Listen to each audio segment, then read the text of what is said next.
Brian, the numbers say what they say regards to the polls and voters and the economy. How did the president do in trying to allay some of those concerns this holiday season? He made his pitch, Greg, and we will see over the next couple of days how it translates with the American people. He will get a bump, but whether the bump in popularity will stay is really the open question at this hour.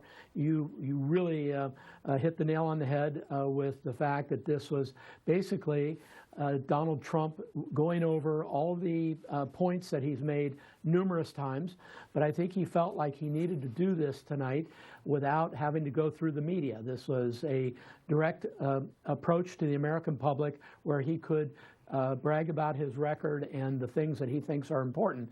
Now, what's going to happen, as you and I know, tomorrow is there's going to be some pretty detailed analysis of many of the claims he made tonight to see whether they hold up. Oh, Brian, you talk about the timing of this. This gave a little bit of sort of a snippet of what we'd expect in a State of the State or State of the Union address that we would see in late January, early February. Why do you think the urgency for the president to feel like he has to make this sort of late night appeal to the American people ahead of the holidays? Well, Greg, you're on it. When I listened to the speech tonight, the 20 minutes, 19 minutes, it sounded like a mini State of the Union speech. And I think it's he believes, and probably actually people around him, Greg, believe that he needed to get out and talk to the American public one-on-one, as it were, without going through the media. Now, he meets with the media all the time, but he knows a lot of his comments get edited, and I think he probably thinks like he needed to really spend some time talking about his record without being interrupted or having it interpreted or reviewed by other people.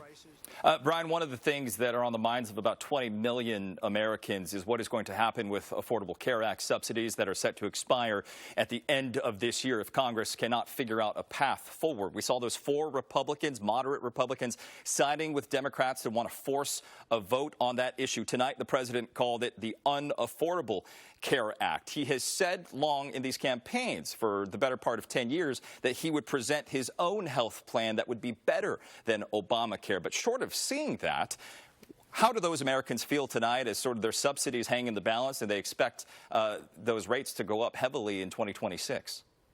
I think they look at it and say, put your money where your mouth is. Show us your plan. And if you don't have a plan, then we want the Congress of the United States to extend the credits. And as we know, some Republicans have peeled off now to support an extension of those credits. And it may not be brought to the floor before the end of the year, frankly. The Speaker has great power in that regard. But again, the President has to put forward his plan and do a compare and contrast.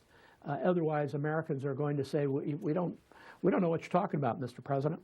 Yeah, Brian, before this address, we sort of spoke about some of the headwinds facing Mr. Trump and the administration. Those poll ratings for number one, the Vanity Fair article with Susie Wiles, some explosive comments from her that she says were part of a hit piece. The action that we're seeing in Venezuela and some of the disapproval from members of Congress there, as well as on Friday, we are expecting the Justice Department to release the documents related to Jeffrey Epstein's case. So how much of this do you believe was about perhaps changing the narrative or shifting the view for folks as they watch this?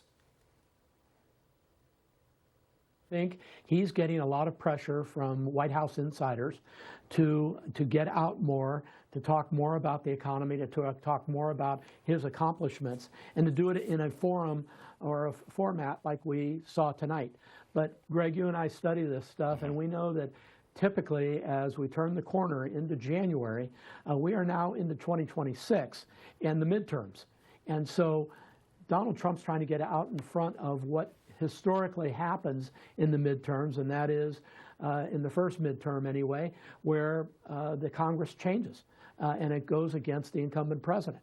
I think this is the beginning of his campaign to try to right the ship in choppy waters, knowing that we are going to, in November, have an election that could change the balance of the House of Representatives. Oh, Brian, quickly here, as we sort of wrap up, we talk about those midterms. We expect a referendum on the party in power. That is historic, what we usually anticipate. What will be Democrats' message coming out of tonight's appeal from President Trump to the American people?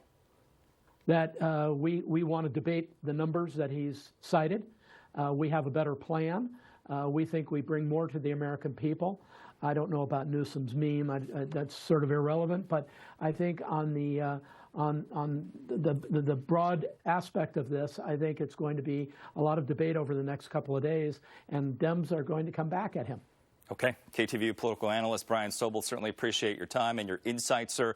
A big night as the president delivered that message to Americans.